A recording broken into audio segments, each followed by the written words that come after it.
नमस्ते दोस्तों, ये मेरे लाइफ का पहला वीडियो है और आशा करते हैं आपको बहुत अच्छा लगेगा और आपका भी समर्थन हमें मिलेगा।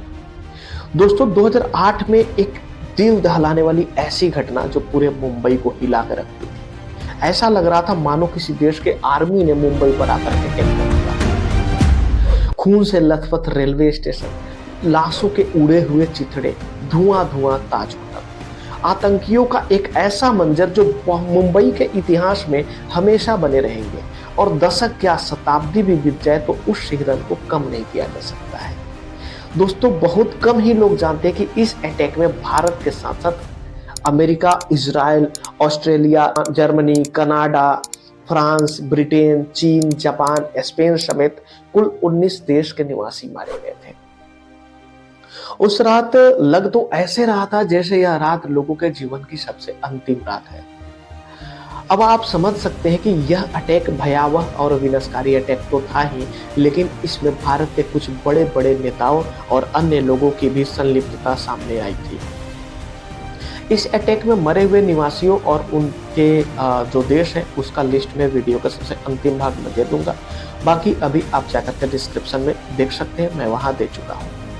पाकिस्तान में स्थित एक इस्लामी आतंकवादी संगठन लश्कर ए तैयबा के 10 सदस्य मुंबई में 4 दिनों तक अलग अलग जगहों को अपने निशाने पर लेते हैं और वहां के निवासियों को शिकार बनाते हैं। इनके द्वारा मुंबई के 8 जगहों को निशाने के तौर पर लिया जाता है, जिसमें पहला था छत्रपति शिवाजी टर्मिनल, ओबेरॉय ट्राइडेंट, ताज होटल, लियोपोल्ड कैफे, कामा अस्पताल, नरीमन हाउस, मेट्रो सिनेमा और टाइम्स ऑफ इंडिया के बिल्डिंग। दोस्तों सबसे पहले मैं आपको बता दूं कि इस अटैक में चूंकि ये दो व्यक्ति अलग अलग क्षेत्रों पर निकलते हैं, अलग अलग हिस्से को अपने टारगेट पर लेते हैं। तो सबसे पहले मैं आपको बता दूं कि इस अटैक में इस्माइल खान और कसाब CST स्टेशन जाते हैं, शुएब और नजीर अहमद लियोपोल्ड कैफे जाते हैं, इमरान बाबर और नासिर नरीमन हाउस जाते हैं, फहादुल्लाह तथा अब्दुल रहमान ओबेरॉय होटल में जाते हैं और ये इन सभी क्षेत्रों को अपने अटैक का हिस्सा बनाते हैं।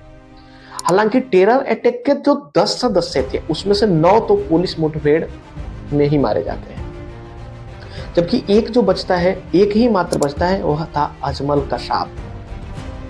यह अजमल कसाब जिंदा पकड़ा गया जो समूचे जांच को एक अलग हवा देने का कारण बना। अन्यथा पाकिस्तान तो इनमें से किसी को अपने देश में किसी भी प्रकार का कनेक्शन होने का विरोध करता है, परंतु भारत के समेत अन्य देश जो दबाव बनाते हैं इस पर, जिसके कारण वह एक्सेप्ट करता है कि इसमें से एक और केवल एक अजमल कसाब का हमारे देश से संबंध है। पर अजमल कसाब का जांच में पाया गया जो स्टेटमेंट था वह तो कुछ और ही कह रहा था। तो दोस्तों इस अटैक की एक एक पॉइंट हम जानने वाले हैं। बात है 26 नवंबर 2008 के रात की। रात को मुंबई में सब कुछ सामान्य चल रहा था। अचानक पूरे शहर में अफरा तफरी मच जाती है। शुरू में किसी को अंदाजा तक नहीं लगा कि मुंबई में इतना बड़ा आतंकी हमला हुआ है। रात 10 बजे के करीब खबर आती है कि बोरी बंदर में एक टैक्सी में धमाका हुआ है, जिसमें ड्राइवर और 2 यात्रियों को अपनी जान गंवानी पड़ती है। और ठीक इसके 20 मिनट बाद ही विले पार्ले इलाके में एक और टैक्सी के बम से उड़ने की खबर सामने आती है, जिसमें एक यात्री और एक ड्राइवर का मौत हो जाता है। ऐसा लग रहा था किसी देश की आर्मी ने पूरे मुंबई पर प्री प्लानिंग तरीके से धावा बोल दिया हो। वास्तव में मुंबई आतंकी हमले की योजना कई महीने पहले बना ली गई थी। यह जो आतंकी गैंग था पाकिस्तान से गुजरात के रास्ते मुंबई आता है। मुंबई के समुद्र में एक मछुआरे के वोट को ये लोग हाईजैक करते हैं और कुल मिलाकर के उस वोट के 4 लोगों को ये लोग मार देते हैं। फिर वहां से 26 नवंबर को रात 8 बजे ये एक फूलने वाली जो स्पीड बोट होते हैं उसमें बैठते हैं और 10 लोग कोलाबा के 2 स्थानों के तट पर आते हैं, क्योंकि इनकी टारगेट अलग अलग थी। तो जब ये एक दूसरे से अलग हो रहे होते हैं तो वहां के कुछ मराठी जो मछुआरे थे उन्हें डाउट होता है और एक उसमें से मछुआरा इनसे पूछता है कि वह कौन है। इस पर उसमें से एक आतंकी कहता है कि अपने काम से काम रखो। अब बात करते हैं इनके ट्रेनिंग की। इन आतंकवादियों को मुजफ्फराबाद के पहाड़ी इलाकों में एक दूर दराज के शिविर में प्रशिक्षण दिया जाता है। अमेरिकी रक्षा विभाग में एक अनोन सोर्स के अनुसार पाकिस्तान सेना के रिटायर्ड कर्मियों के निगरानी में उन्नत हथियार और विस्फोटक के साथ प्रशिक्षण प्रदान किया जाता है। ट्रेनिंग के दौरान यकीन भी दिलाया जाता है कि कैसे भारत, फिलिस्तीन और विश्व भर में मुसलमान मारे जा रहे हैं और सताए जा रहे हैं। फिर इन्हें मुंबई को टारगेट करने के लिए एक छोटे से समूह के द्वारा कमांडो प्रशिक्षण भी दिया जाता है। इन्हें मुंबई के चारों जगह के नक्शे भी दिए जाते तैयार करने में भारत के कुछ लोगों का भी संलिप्तता पाया गया, जिसकी चर्चा हम आगे के वीडियो में करेंगे। नक्शे पर Taj Mahal hotel, Oberoi Trident, Nariman house और छत्रपति शिवाजी टर्मिनल का एक एक जानकारी था कहाँ क्या अटैक करना है।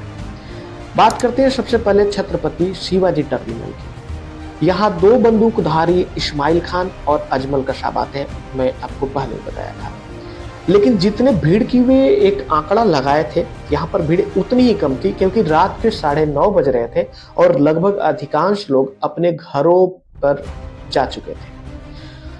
दोनों रेलवे के वॉशरूम में जाते हैं और अपना हथियार सेट करते हैं और बाहर आते ही अजमल कसाब जोरों से हंसते हुए ताबड़तोड़ गोलियां बरसाना स्टार्ट कर देता है। उसका साथी इस्माइल अपने बैग से चारों तरफ हैंड ग्रेनेड बम विस्फोट करता है। ऐसा स्थिति लग रहा था जैसे कि रूह कंपा दे। हालांकि आतंकी मुंबई में दाखिल होने से पहले जो भी आतंकी थे वे सभी कोकेन, एस्टेरॉयड जैसे नशीले पदार्थ का सेवन करते हैं ताकि वह ज्यादा देर तक एक्टिव रह सके। यहाँ पर 58 मासूमों की जान जाती है, जिसमें 8 तो पुलिस वाले थे तथा 104 मासूम घायल हो जाते हैं, जहां आतंकियों ने AK-47 की 6 मैगजीन की जो गोलियां थी वो लोगों के सीने में उतार दिए थे। और इस्माइल तो पूरे एक बैग हैंड ग्रेनेड को चारों तरफ ब्लास्ट करवाया था। करीब 10:45 के आसपास दोनों वहां से निकलते हैं और कोई गाड़ी न मिलने के कारण सड़कों पर पैदल चलने लगते हैं। इतने में उनके तरफ आ रही पुलिस की अधिकारियों पर ये गोलीबारी करते हैं तथा पास में स्थित कामा हॉस्पिटल में रुकने का प्रयास करते हैं।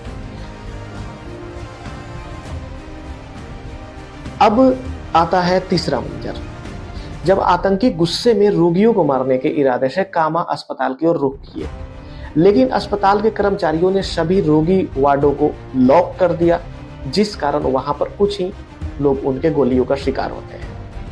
इसी बीच आतंकवादी विरोधी दल के टीम में पुलिस प्रमुख श्री हेमंत करकरे की अगुवाई में छत्रपति शिवाजी टर्मिनल की जांच करते हैं और घायलों को अस्पताल भेजा जाता है। फिर कसाब और इस्माइल खान की तलाश में यह टीम निकल जाती है। पुलिस की गाड़ी देख दोनों आतंकी झाड़ियों में छिप जाते हैं और पास आते ही पुलिस पर अंधाधुंध फायरिंग करते हैं, जिसमें इसी टीम के एक कांस्टेबल श्री अरुण जाधव के अलावे सभी सदस्य शहीद हो जाते हैं। तो बच कौन जाते हैं? श्री अरुण जाधव।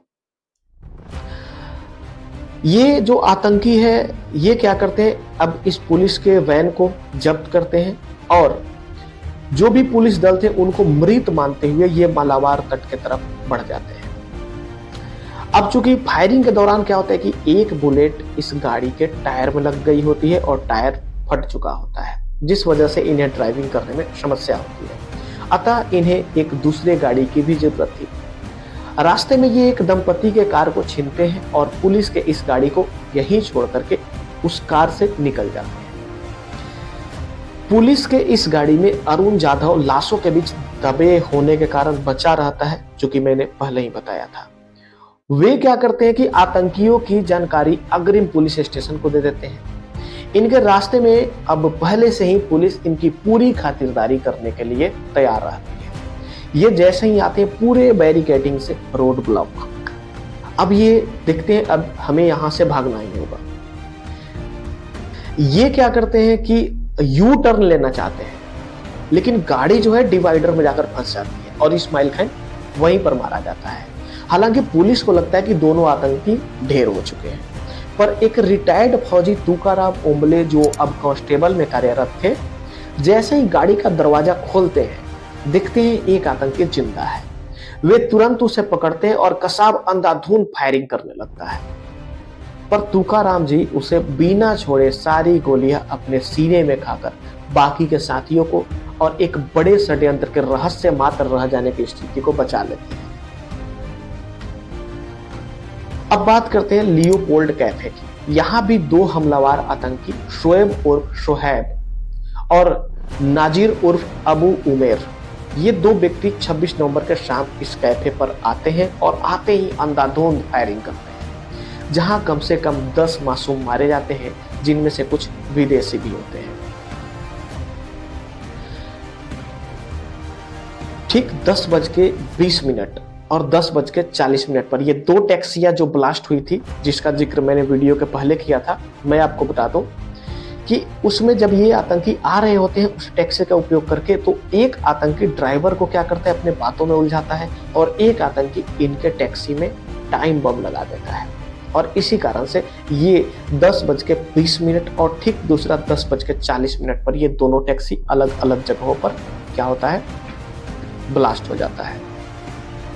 बात करते हैं ताज होटल की। ताज होटल में 6 विस्फोटों की सूचना प्राप्त होती है और ताज, जो मुंबई का सरताज था, वह धुआं धुआं हो जाता है। यहाँ जावेद और हाफिज पहले अंधाधुंध फायरिंग करते हैं, लोगों की जान लेते हैं और फिर किसी बड़े हस्ती के खोज में निकल जाते हैं ताकि उन्हें बंधक बनाकर ये भारत सरकार से सीधे बात करें और अपनी डील पूरा कर सकें। यहाँ ये कमरे नंबर 520 को अपना मिशन रूम बनाते हैं और सभी उपकरणों को सेट करते हुए लगभग 30 मिनट तक पाकिस्तान से बात करते हैं। फिर ये क्या करते हैं कि सोहेल और नाजिर को भी यही बुलाते हैं। अब यहाँ पर हो गए 4 आतंकी। अब चारों किसी बड़े आदमी के खोज में भटकते हैं, पर ऐसा कोई यहाँ पर मिल नहीं पाता है। वास्तव में इनका उद्देश्य ही था भारत में एक बड़ा अटैक करना, नरसंहार करना और कंधार अटैक से रिलेटेड कुछ आतंकी को रिहा करवाना। यहाँ इस होटल में अडानी समेत अन्य बड़े बड़े उद्योगपति भी होते हैं, पर उनकी टीम इन्हें सुरक्षित बचा लेती है और ये बच जाते हैं, पर 30 से अधिक मासूमों की जान ताज होटल में चली जाती है। ओबेरॉय ट्राइडेंट, जो ताज होटल से कुछ ही बगल में था, इसमें भी आतंकी अब्दुल रहमान और फाहुदुल्ला यहाँ बुरी तरह से फायरिंग करते हैं और कुल 35 मासूम मारे जाते हैं। हालांकि इस अटैक में अंतर्राष्ट्रीय व्यापार प्रतिनिधि की यूरोपीय संसद समिति के कुछ सदस्य, केरल के एक सांसद NN कृष्णदास और मैड्रिड के राष्ट्रपति भी गोलीबारी में फंसे थे। अच्छी खबर यह थी कि ये बच गए। अब बात करते हैं नरीमन हाउस की। नरीमन हाउस जो एक यहूदी केंद्र था, इजरायली यहाँ पर ज्यादा रहते थे। यहाँ भी दो हमलावर, एक इमरान बाबर और दूसरा नासिर, ये दोनों आते हैं और अंधाधुंध फायरिंग करना स्टार्ट कर देते हैं। यहाँ इनके द्वारा कई इजरायली व अन्य निवासियों को बंधक बना लिया जाता है और ट्राई करते हैं भारतीय सरकार से बात करने का, पर ऐसा नहीं हो पाता है और ये यहाँ 9 लोगों की जान ले लेते हैं, जिसमें एक 6 महीने की गर्भवती महिला और उनके पति भी होते हैं, जो खुद अपने हाथों से इन्हें एक अतिथि मानते हुए पानी तक पिलाए थे।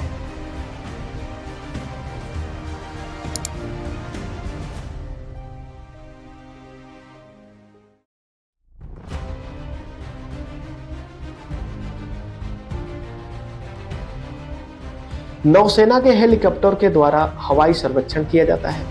पहले दिन के दौरान 9 बंधकों को पहली मंजिल से बचाया जाता है, जबकि अगले दिन छत पर रोपिंग द्वारा कमांडो अंदर घुस जाते हैं। आसपास के भवनों में स्नाइपर द्वारा इन कमांडो को कवर अप किया जाता है। लंबे मुठभेड़ के बाद एक हवलदार गजेंद्र सिंह बिष्ट शहीद हो जाते हैं। सबसे पहले सुबह 7 बजे ओबेरॉय होटल के आतंकियों को मार दिया जाता है। रात 8:30 बजे नरीमन के आतंकी मारे जाते हैं। अंततः अगले दिन अर्थात 29 को सुबह करीब 9 बजे ताज होटल के 4 आतंकियों को भी मार दिया जाता है। इस प्रकार इन आतंकियों का सफाया तो हो जाता है, लेकिन इतने बड़े प्री प्लान्ड अटैक का मास्टरमाइंड कसाब का कबूलनामा अभी ये तो सभी बाकी हैं। तो दोस्तों, अगर आप कमेंट में बताते हैं तो मैं इस पार्ट को भी लेकर आऊंगा। तब तक के लिए शुभ रात्रि।